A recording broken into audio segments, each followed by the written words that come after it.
In this presentation, we're going to look at the summary history of the foundation and growth of the Ashanti Empire. Some writers call the empire Ashanti Empire. Well, I think any of the nomenclature will be fine. The Ashanti Empire was one of the political structures that were created in the area known today as the present-day Ghana Republic.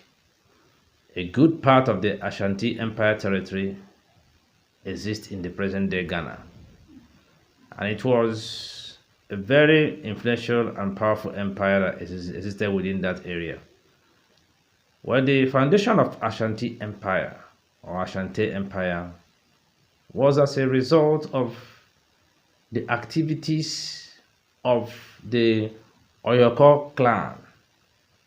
Well, there are also other contributions or other factors that contributed to the foundation of the Ashanti Empire. But let's look at some of them. One of them was the desire or the desires of the Oyoko clan to create some unity. The desires of the Oyoko clan to create some unity. The Oyoko clan migrated towards the Kumasi area. The environmental condition or the Kumasi area was conducive for them, in the sense that that area, as at that period, had strong economic importance. Now, within that region was as well one of the major source of gold and kola nut, which was a major or two major products traded upon during the trans-Saharan trade period. So when the Oyoko clan people came towards that axis, they were faced first of all with the influence of a powerful and strong neighbor called the Denkira. The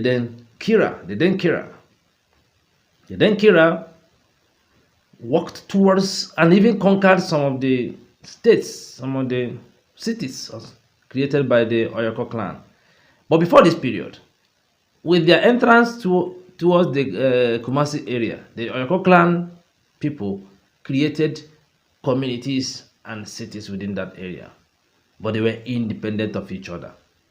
And some of these cities or some of these new states were conquered by the Denkira, that was powerful neighbor. Now, the desire of the Oyoko clan to come together played a very important role towards the establishment of the Ashanti Empire. But this desire was pushed by somebody. The desire was pushed by the first king of Kumasi, called Obiri Yeboah.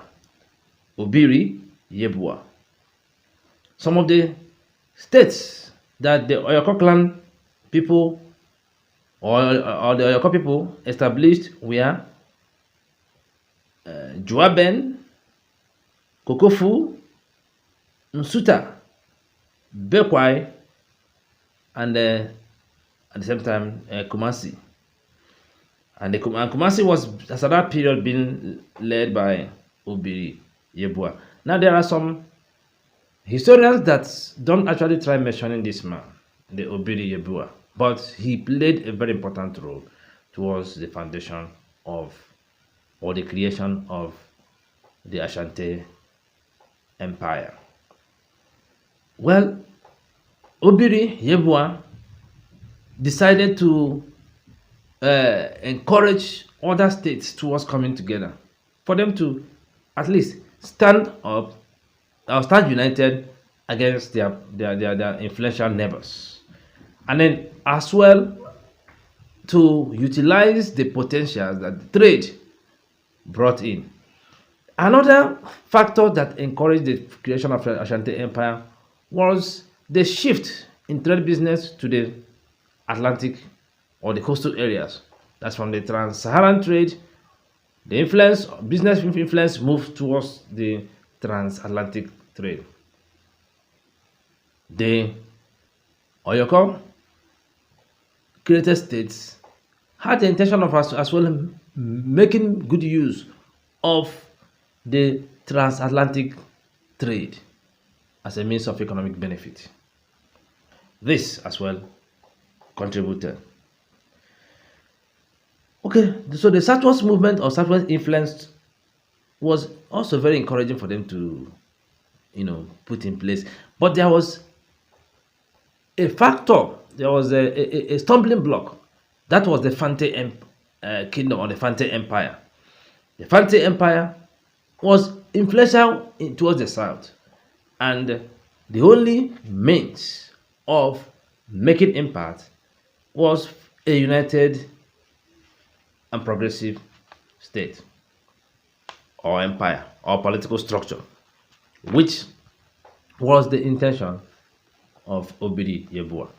Obiri Yebua started bringing in the leaders of other states to come into the union. He created leadership by bringing in the leaders of other states to come into the union in order to encourage unity. But what actually helped them was that they started building a strong army. The Ashante, as a result, had strong influence or strong link with the Dutch, which they met at Elmina. With the help of the Dutch, they were able to get firearms, with which they, went into expansion. Well, the first three kings that led the Ashanti Empire were very instrumental towards the growth of the Ashanti Empire. We've seen Obiri Yebua. After Obiri Yebua, Osei Tutu rose to the throne. Osei Tutu can be said to be the greatest king that existed, or if not one of the greatest kings that existed in the Ashanti Empire. Osei Tutu completed the work of Obiri Yebua and began the process of converting the kingdom into an empire. He provided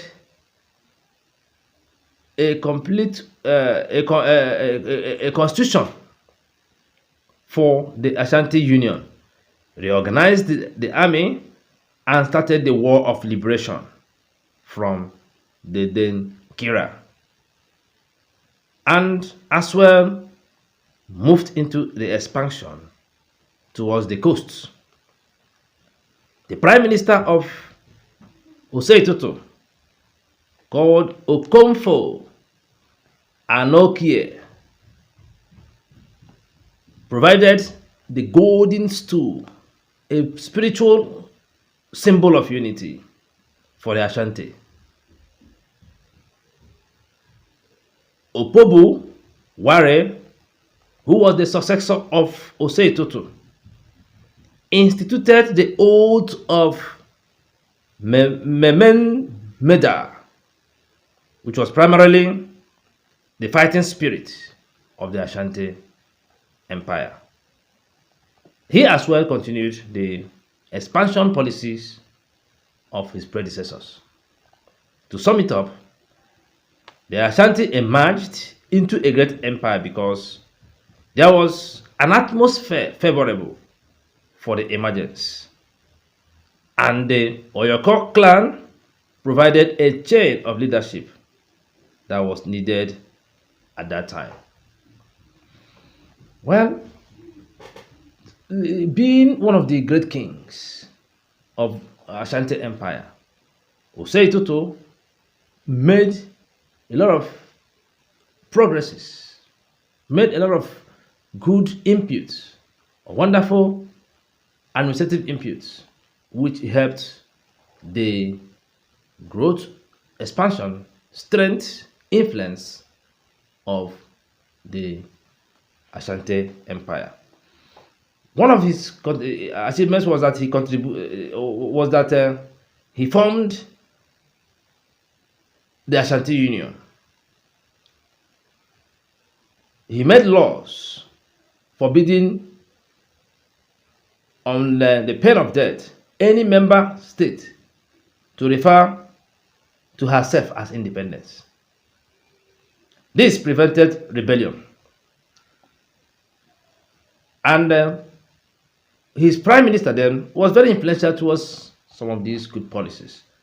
We're talking of Okonfo Anokie, who was his political advisor and also the prime minister. That we earlier said provided a stool, which was a symbol of unity. In fact, that stool was one of the things that created an issue between the Ashante and the British, because they saw that too as something very spiritual and something that should be respected, which the British came before they conquered Ashante. The British discredited or desecrated the stool, which really did not go down well with the Ashante leadership and the Ashanti people. Other positive thing that Osei Tutu did was to make permanent social structures by establishing some very beautiful festivals, which helped to encourage unity.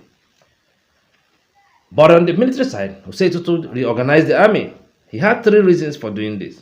First was to revenge the death of Obiri Yebua, who died while fighting the Doma, who at the time occupied the kingdom. Secondly, he wanted to overthrow the Denkera, which was a very thorn in the establishment and influence of the Ashanti Empire. The new military that he created borrowed structures or learned structures from the Akwanu. So the National Army had 4 main divisions. Each division was under a commander who was at the same time the king of a state. He also introduced conscription into the army.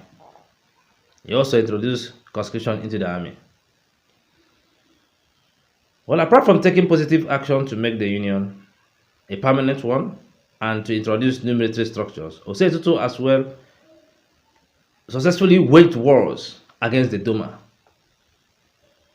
The wars of liberation, he also waged against the Denkera, and also wars of territorial expansion, which signified the expansion and the movement from a kingdom status to an empire status.